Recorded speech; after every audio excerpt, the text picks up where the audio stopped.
Hello नमस्कार, मैं self Amit Sharma from the physical academy Gopalganj. बहुत सारे बच्चों को ये वेट था कि सर होम गार्ड का डॉक्यूमेंट को लेकर कुछ वीडियो बनाइए और मेरिट लिस्ट कब तक आएगा, क्या क्या डॉक्यूमेंट लगेंगे, क्या क्या जरूरी डॉक्यूमेंट लगेंगे उसमें।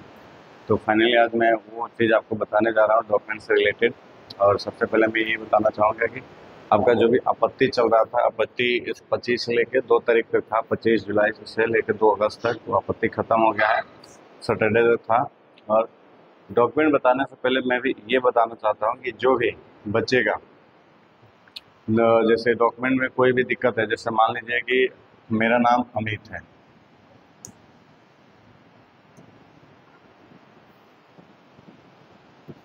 अमित है, तो मैं MAIT भी लिख सकता हूँ और MEET भी लिख सकता हूँ। दोनों का मतलब अमित ही है। लेकिन किसी किसी बच्चे का दिक्कत है कि कभी कभी पेरेंट्स के नंबर में, पेरेंट्स के नाम के लेटर में, किसी नाम के लेटर में बच्चे ने कभी ये डाला है तो पेरेंट्स के नाम के लेटर में ये हो गया।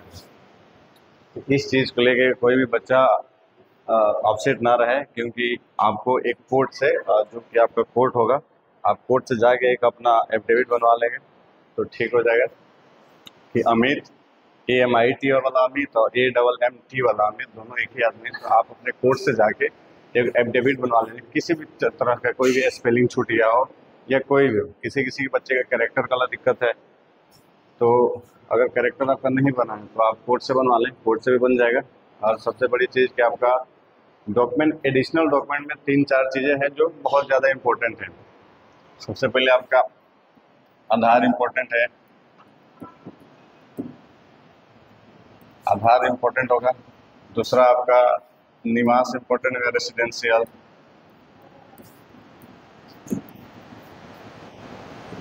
निवास हो गया। दूसरा आपका वोटर आईडी कार्ड होगा।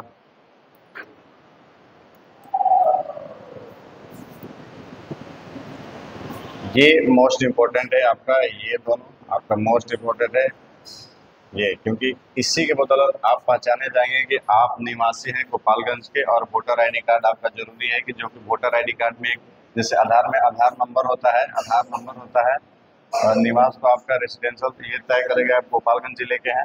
और वोटर आईडी कार्ड में वोटर आईडी नंबर होता है, आईडी नंबर होता है, ये चाहिए उन लोगों को। तो ये आपकी जॉब बहुत ज़रूरत है। अगर वोटर आईडी कार्ड आपके पास है तो कोई दिक्कत नहीं है, अगर नहीं है तो आप वोटर आईडी कार्ड भी बनवा लीजिए। आजकल इलेक्शन का टाइम है तो ये जल्दी ही बन जाएगा। वोटर आईडी कार्ड, आधार, निवास, ये एडिशनल हो गया। एक कैरेक्टर आपका, चरित्र प्रमाण पत्र आपका, चरित्र प्रमाण पत्र हो जाएगा।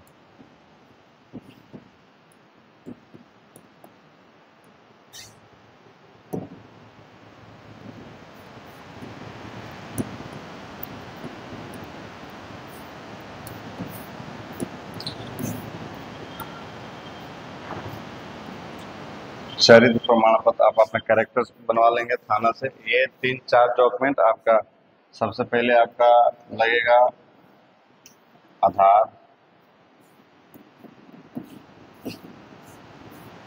वोटर आईडी कार्ड,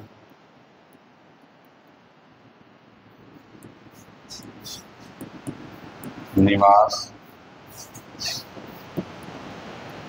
और एक कैरेक्टर।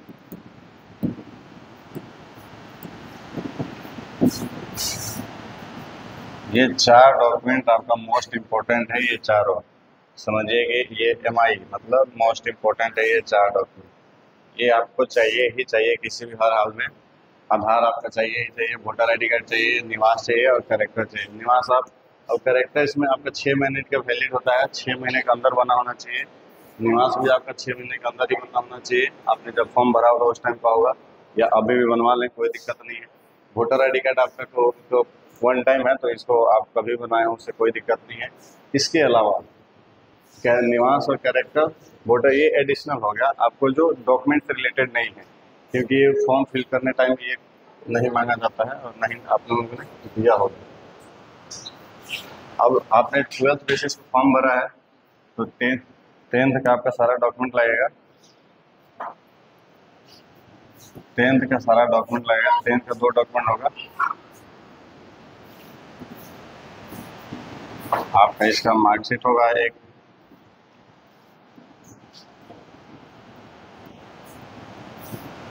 मार्कशीट इसका ओरिजिनल।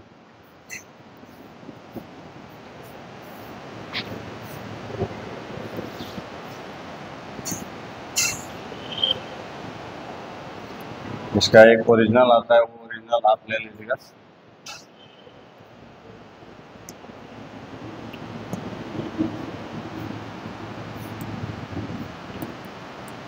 ओरिजिनल आता है वो आप ओरिजिनल ले लीजिएगा, एक मार्कशीट एक ओरिजिनल। ये आपका जो मूल प्रमाण पत्र जिसको बोलते हैं 2 साल के बाद मिलता है कॉलेज से, वो एक मार्कशीट आपका ये 10th का। अब मैं 12th की बात करूँगा तो 12th का भी आपका सेम चीज़ रहेगा।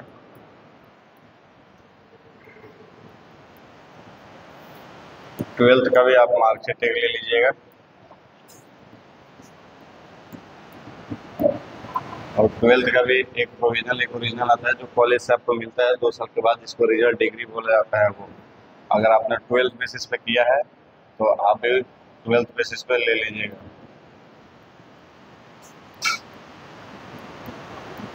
जो भी हो स्पेलिंग पे ज़्यादा वो ध्यान मत दीजिएगा, ये 12th बेसिस पे आप इसको ले लीजिएगा। और अगर आपने ग्रेजुएशन किया है, जो भी बच्चे ग्रेजुएशन किए हैं,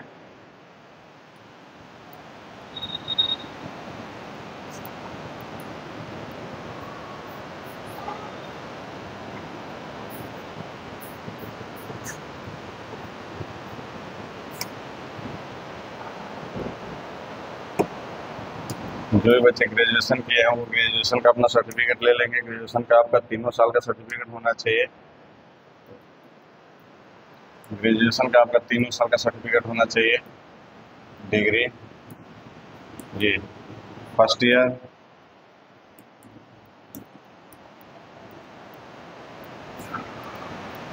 सेकेंड ईयर, लास्ट ईयर यानी कि थर्ड ईयर। ये तीनों को मिला के एक बनती है डिग्री।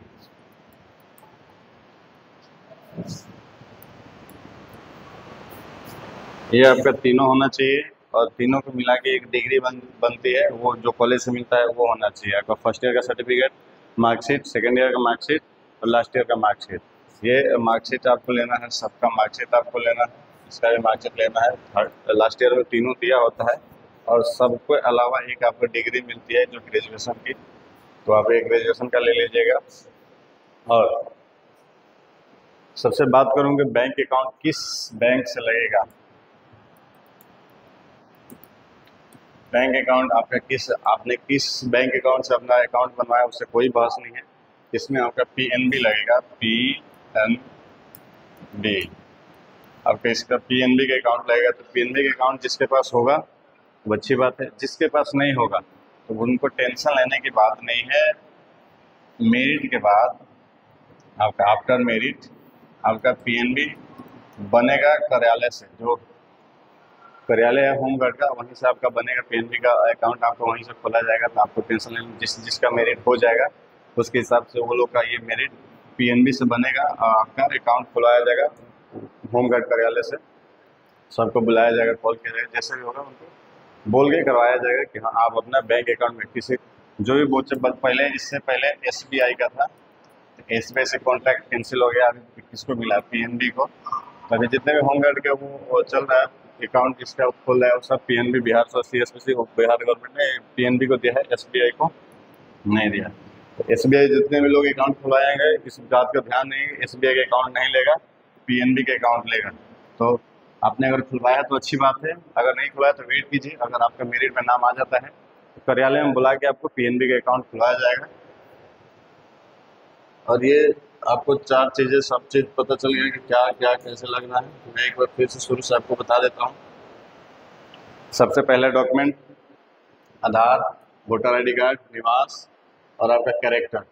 एडिशनल डॉक्यूमेंट ये 4 चीज़ आपको लगेगा, आधार, वोटर आईडी कार्ड, निवास और कैरेक्टर। मैं दूसरा में बात करूँगा आपका 10th का मार्कशीट और ओरिजिनल लगेगा जो 2 साल का मूल प्रमाण पत्र मिलता है।